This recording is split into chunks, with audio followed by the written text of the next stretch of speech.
If you've ever looked around at the people you used to feel completely aligned with and quietly thought, something feels different now, you're not alone. You still care about them. You still share history, but the conversations don't land the same. The jokes feel older. The energy feels slightly out of sync, and you can't always explain why. It doesn't look dramatic from the outside.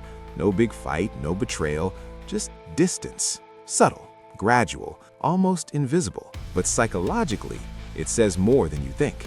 People who outgrow their friends often don't realize what's actually happening. They assume they're being judgmental, or too sensitive, or changing too much. But growth isn't loud, it's quiet. And sometimes, it shifts your identity faster than your environment can catch up. At first, it shows up in small ways. You start hesitating before sharing certain thoughts. You notice yourself simplifying your opinions so they don't feel too deep. You laugh at jokes that don't fully resonate anymore. You stop bringing up certain interests because you already know the response. That's not arrogance, it's adaptation. When your internal world expands, new ideas, new boundaries, new emotional awareness, your nervous system starts scanning for alignment. It's subtle. You might not consciously think we're growing apart. Instead, you just feel slightly tired after hanging out, slightly misunderstood, slightly alone, even in the group. And that's where the loneliness begins. Because growth changes identity. The things that once bonded you, shared struggles, shared immaturity, shared confusion, might not define you the same way anymore. If your friendship was built around venting about chaos and you started seeking stability, the emotional rhythm shifts. If it was built around avoiding hard conversations and you've started valuing honesty, tension appears. The friendship hasn't necessarily become bad, it just reflects an older version of you. And identity doesn't like contradiction.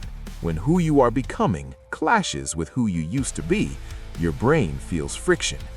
You may start overthinking interactions. You replay things they said.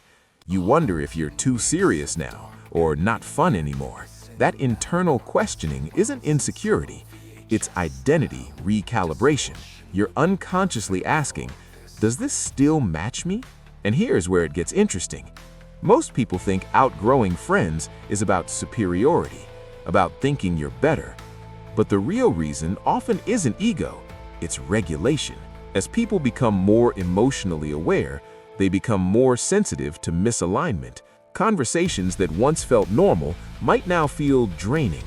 Not because the other person is wrong, but because your nervous system no longer finds safety in the same patterns. Maybe you used to bond over gossip. Now it feels heavy. Maybe you used to laugh at self-destructive behavior. Now it feels concerning. Maybe you used to tolerate subtle disrespect. Now it lingers longer in your mind. That shift isn't about confidence. It's about boundaries forming internally, even if you've never spoken them out loud. Growth reorganizes what feels safe, and safety is the real foundation of friendship. Another layer people don't talk about is grief. Outgrowing someone carries a quiet grief that doesn't get validated. There's no clear ending, no ceremony, just a slow awareness that the dynamic doesn't nourish you the same way. You might still show up, still text back, still care, but there's a part of you that knows something has changed, and humans are wired for belonging. So when identity evolves faster than your social circle, it creates a temporary isolation phase. You're no longer fully aligned with the old version of you, but you haven't fully built connections around the new one. That in-between space can feel incredibly lonely. It's not that you don't have friends, it's that you don't feel fully seen. And being unseen is heavier than being alone. Sometimes, the shift happens because you've healed something they're still normalizing. If you grew up people-pleasing and started setting quiet internal limits, you may notice tension. Not always spoken, but felt. You might become less reactive, less available for drama, less interested in constant emotional chaos. And when dynamics change, people respond, sometimes with distance, sometimes with subtle resistance.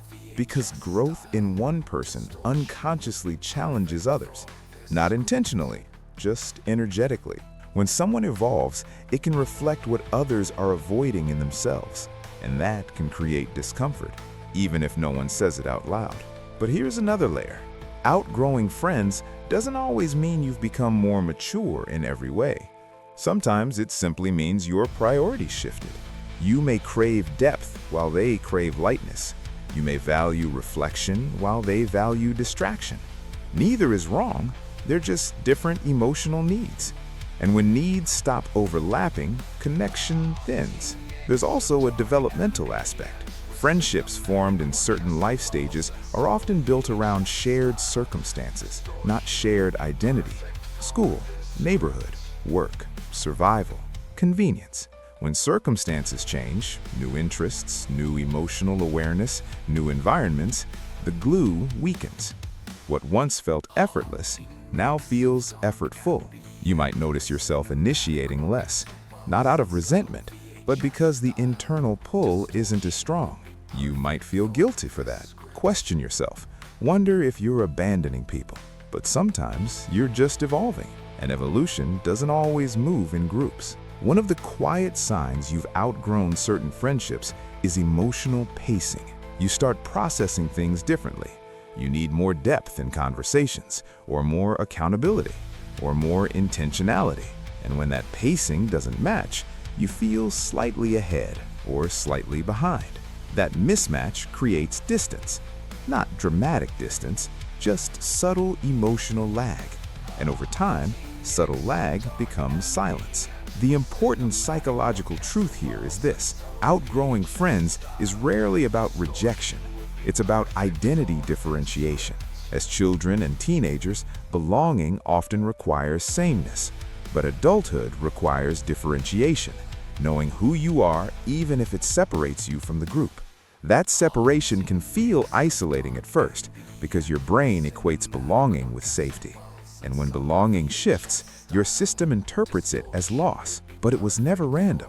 It was a pattern. Growth changed your internal blueprint, and your relationships are responding to that blueprint. Sometimes friendships realign later, sometimes they don't. But the loneliness you feel in that transition isn't weakness. It's the natural byproduct of identity expanding. You're not cold, you're not ungrateful, you're not too much. You're evolving. And evolution often feels like standing in a room you've known for years and suddenly realizing it's slightly too small.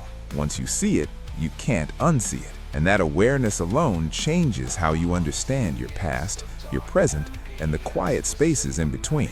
If this explains something you've been feeling but couldn't name, there's more to uncover. Understanding your patterns is the beginning of understanding yourself.